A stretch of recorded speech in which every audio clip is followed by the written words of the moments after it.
வாங்க இன்னைக்கு நம்ம வீட்டு ஹெல்த்தி அண்ட் டேஸ்டி லஞ்ச் பார்க்க போகிறோம். இதை பார்த்து லைக் பண்ணி சப்ஸ்கிரைப் பண்ணுங்கள், கமெண்ட் பண்ணுங்கள். இன்றைக்கி பார்த்தீங்கன்னா முள்ளங்கியும் அவரைக்காய் போட்டு சாம்பார் பண்ணியிருக்காங்க. இந்த அவரைக்கான்னு எடுத்துக்கிட்டோன்னா நார்ச்சத்து காய், மலச்சிக்கலை காப்பாற்றுங்க. அங்கே பார்த்திங்கன்னா முள்ளங்கின்னு எடுத்துக்கிட்டோன்னா சின்ன நல்லபடியாக வச்சுருக்கோங்க. இதில் ஃபைபர் அதிகமாக இருக்குது. அது தவிர நோய் எதிர்ப்பு சக்தி அதிகமாக இருக்குங்க. சீக்கிரம் டைஜஷன் ஆயிரும்.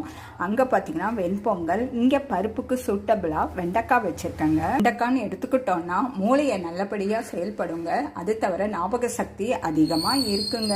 கல்லீரலை பாதுகாக்குது. கண்களை ரொம்ப நல்லபடியாக வச்சுக்கோங்க. அது தவிர ரத்தத்தில் உள்ள சர்க்கரை அளவு கட்டுப்படுத்துதுங்க. இதயத்தை பாதுகாக்குது. இப்போ பார்த்தீங்கன்னா நீர்மோருங்க. உஷ்ணம் இருக்கிறவங்களுக்கு கண்டிப்பாக சாப்பிட வேண்டியதுங்க இந்த நீர்மோர். பிரச்சனையை தடுக்குது, எடையை குறைக்குதுங்க. ஹெல்த்தியாகவும் டேஸ்டாகவும்